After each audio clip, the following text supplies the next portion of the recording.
Bibliophiles of the internet, my name is Adri and today I'm here to bring you my October wrap-up. Before we get into that, friendly reminder that helpful links continue to be down below. There's a lot of political movements and injustices continuing to happen globally that we should be aware of and educating ourselves about, so I will have some resources down below and I encourage you to check them out. As far as things that happened in October, it was my birthday, so that was cute. I also got to be part of FIACon 2020 and I was on a panel with Marco Shiro and Kwame Ambalia, among many wonderful people, and that was a wild experience to say the least. You may have also seen that after the con, I uploaded my FIACon programming content, which included a channel introduction, a book rec, and my anticipated releases from BIPOC authors in SFF. So if you haven't seen those yet, I will link those down below as well, and you can check those out. So that's all the housekeeping stuff. October obviously was the second half of Latinx Heritage Month, so all the books I read were by Latinx authors, with the exception of one, so let's get into it. The first book I read in October was my arc of We Are Not From Here by Jenny Torres Sanchez, read by Marisa Blake. I had the ALC from Libro FM and the E-Arc from Penguin Teen, so thank you to both of them for that. I'm late to the game on this one. It came out in May. It's an Own Voices Latinx contemporary story that begins in Guatemala, and it follows three friends, Pulga, Chico, and Pequeña, as they make the hard decision to try and cross illegally through Mexico to the US. Pulga and Chico are both being forced to join a local gang, and Pequeña has just given birth to an unplanned child, so they're all trying to escape their past, but they have to travel the perilous route of La Bestia and survive the journey first. Content warnings for graphic descriptions of childbirth, self-injury, abortion attempt, some child neglect, gang violence, gun violence, murder, severe injury, blood, dismemberment, fat phobia, allusions to rape, as well as descriptions of depression, illness, and concussions. I'm a little bit divided on this one because I know it's a story that's all too common. I see its importance, I respect what it's trying to achieve, and I do think the realities of a journey like this are expressed and shown in their fullness. But I do think it relies a little bit on stereotypes and had some execution issues, and it just left something to be desired in my reading experience. I do think the story is beautifully written and very emotional. It plays with surrealism at times when the characters are having these vivid daydreams and imagining that they're somewhere else. And I found that especially to be a really compelling exploration of feeling so detached from your own life that you have to fantasize or mythologize your own existence. And overall, these are characters who you want to see triumph, you want to see them make it, you want them to secure the safety they so desperately deserve, and that's definitely part of what propels you towards the end of the book.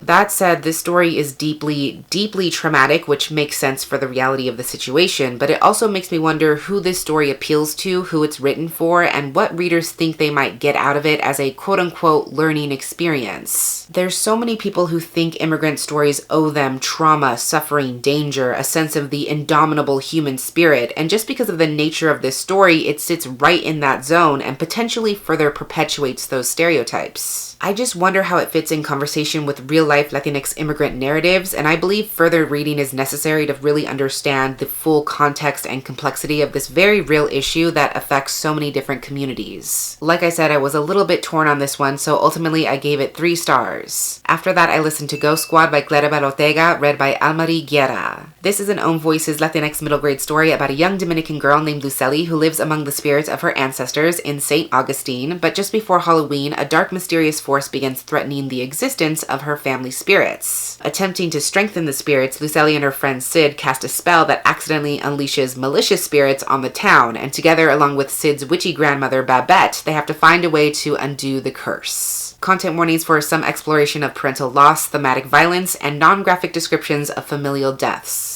This was a really fun and wonderfully imagined middle grade paranormal adventure. If you're into spells and witchcraft and ghost hunting, this story definitely has all of those things in spades. I thought it was really cool that the story takes the Dominican belief that nimitas or fireflies are ancestral spirits watching over the living and then makes that a very literal part of the book. There was also this really interesting idea that going through hardship or trauma disconnects you from the spirits, but that you can always return to them and that separation is not necessarily permanent. What I enjoyed most about this story was the ghost hunting shenanigans and the friendships. Usually in middle grade stories, the characters are facing things on their own or trying to hide everything from the adults in their lives, which is definitely how the story starts, but by the end, Lucely has so many people on her side and even the support of her family spirits. There's also a little bit of commentary on colonization and gentrification with the malicious spirits who seem to stem from people who believe that it's necessary to eradicate anyone who's different, and that's ultimately what Lucely and her family are fighting against as they prove their right to exist. So overall, this was a creative and delightful adventure story. I really enjoyed it and I gave it 4 stars. Then I read a newly translated book called The Route of Ice and Salt by Jose Luis Zarate, translated from Spanish by David Bowles. So this was recently translated for Silvio Moreno Garcia's Indie Press. I was actually a backer on the Indiegogo campaign to get the translation funded, which is why I got my copy straight away, but it will be officially published on January 19th of 2021. It's a gothic, historical, queer reimagining of Dracula's last voyage to England, which I believe is part of the original text. It's told through the eyes of the captain, who's taking what he believes to be a routine trip transferring cargo from Varna to Whitby, but what he doesn't know is that there's a sinister force hidden deep within what he believes to be a shipment of Transylvanian soil. One by one, his crew starts going missing, and the remaining sailors begin to be driven mad by fear, and it's about the captain trying to figure out what exactly is stalking his ship at night. Content warnings for descriptions of death and murder, references to cannibalism, sexual assault, allusions to predatory sexual behavior, outdated racial epithets, graphic descriptions of sex and sexual fantasies, as well as some blood and violence. This book is absolutely buck wild. I give content warnings for a reason, so please don't take those lightly, especially in relation to the sexual assault and graphic sex stuff. The captain is definitely an unlikable, unsympathetic hero whose actions range anywhere from strange to downright wrong, so definitely keep that in mind. Shit gets real weird real fast, but there is something about it so deeply captivating and evocative, and I think it makes really interesting connections regarding the wrongful belief that to be queer is to be monstrous. Before I get into that, I just want to say this book is beautifully translated. The language is so rich and lush, it just sounds luxurious and almost begs to be read out loud because there is just so much rapturous energy in each and every sentence. This story is like drenched in queer desire. There is a constant pervasive sensuality about it and a constant awareness of the body, which I think comes from how this nameless captain has had to police and repress his own queerness out of self-preservation, and so that desire manifests powerfully and even in deeply unhealthy ways. And thinking about that in relationship to vampires who also thirst for the forbidden and typically hide their quote-unquote sin by moving at night, colors queerness in a different way and brings it into a different context. So you start the story assuming that it's human versus vampire, but it slowly morphs into monster confronting monster, and you realize the captain not only sees himself as a monster, but that him buying into the belief that his queerness is disgusting and shameful is what has actually made him monstrous. So it very much comes down to choice and how we justify the harm we inflict on others, either consciously or unconsciously, and also judging what we can come back from and what we can't. My one note is that obviously the captain is extremely problematic, and I don't think he's wholly redeemed by the end, nor do I think he could be. So while I fully understand why he was written that way in the context of this specific story, I'm also very much aware that queer folks are all too often over-sexualized when there's no correlation or causation between the two things, and I wish the story did more to challenge that stereotype than to perpetuate it. Even though I'm not super familiar with the original text, I found this to be a disturbing yet compelling reimagining of Dracula's final voyage. Definitely one of the most unique things I've ever read, and I gave it 4 stars. Then I read my Patreon pick for October, which was Cia Martinez and the Moonlit Beginning of Everything by Raquel Vasquez Gilliland, read by Inez del Castillo. Once again, this audiobook was an ALC I got from Libro FM, but it actually has been since released. It came out in August. It's an Own Voices Latinx contemporary sci-fi story about a Mexican-American girl named Cia whose mother was wrongfully deported to Mexico after being detained by ICE. Cia's family believes that her mom tried to cross the Sonoran Desert to get back home and most likely died in the process, but one evening when Cia's lighting a prayer candle in the desert, a spacecraft crashes right in front of her and it's carrying her mom, who seems to be very much alive. Content warnings for explorations of PTSD, some descriptions of sexual assault, physical abuse, domestic abuse and violence, physical assault, exploration of grief and parental death, abuse of police power, racism, racist slurs, racist violence, and use of sexist slurs. This book completely blew me away and nourished my soul in ways I didn't even know I needed. It's in a lane all its own, and it's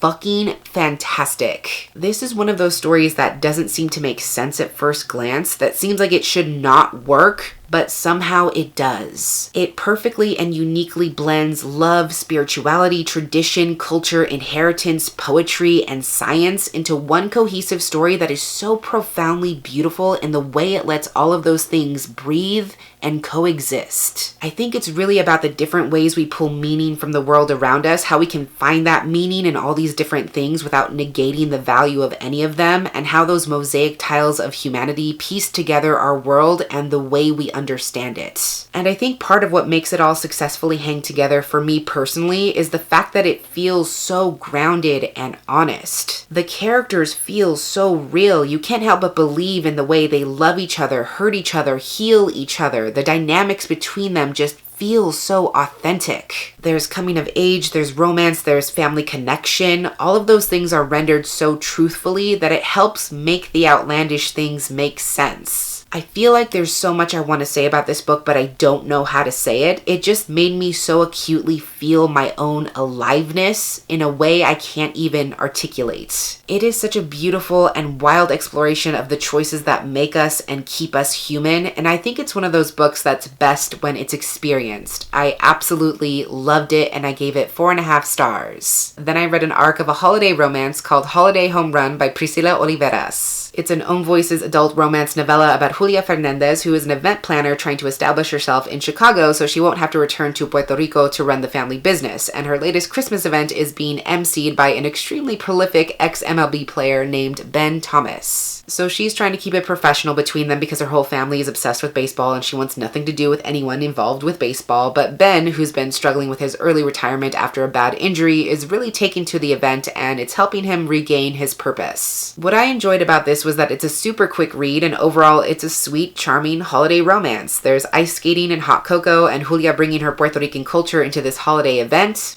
What's not to like? Obviously, the one thing working against this story is its brevity because it is a novella, so there were some cute things montaged over here and there's a condensed timeline, but I was still pleasantly surprised by the amount of chemistry between the characters. Especially because that romantic connection has to happen fast, I was worried it would be just a simple physical attraction, but I appreciate that Ben is actually really taken by Julia's initiative, drive, and confidence in the workplace. Ben is also a genuinely kind and thoughtful person, so the two of them just make an enjoyable pairing overall, and I think I bought into their connection because they both see a kind of sadness in the other person and recognize themselves as just the right person to counterweight that sadness. You know, I read this while I was watching the World Series for the ambiance. I really enjoyed it for what it was. There's a hearty helping of cheesy baseball puns, Puerto Rican traditions, Spanglish, and classic holiday romance hallmarks, so I gave it a solid 4 stars. After that, on a whim, I picked up Furia by Yamile Said Mendez. It's an Own Voices contemporary Latinx story set in Argentina about Camila, who's living a double life. At home, she's the careful, obedient daughter tiptoeing around her abusive father, and on the soccer pitch, she is a fearless, take-no-prisoners football player, and she is determined to keep those two worlds separate. Things change when her ex, Diego, who is now a prolific, famous international football star, comes back into town just when Camila's local team has won a major tournament that could open a lot of doors for her, and at the same time, she also has to get her parents' permission if she hopes to advance. Content warnings for descriptions of domestic abuse and physical assault, allusions to marital infidelity, references to child abductions and femicide, incurred sexism and sexist remarks, and some references to colorist and racial epithets. Furia is another book that freaking blew my mind. The day I finished it, I actually went to bed and then got back up to read until the end because I couldn't not be in the story. And again, as a viejito who rarely stays up late to read, I feel like that's a testament to how much I love this book.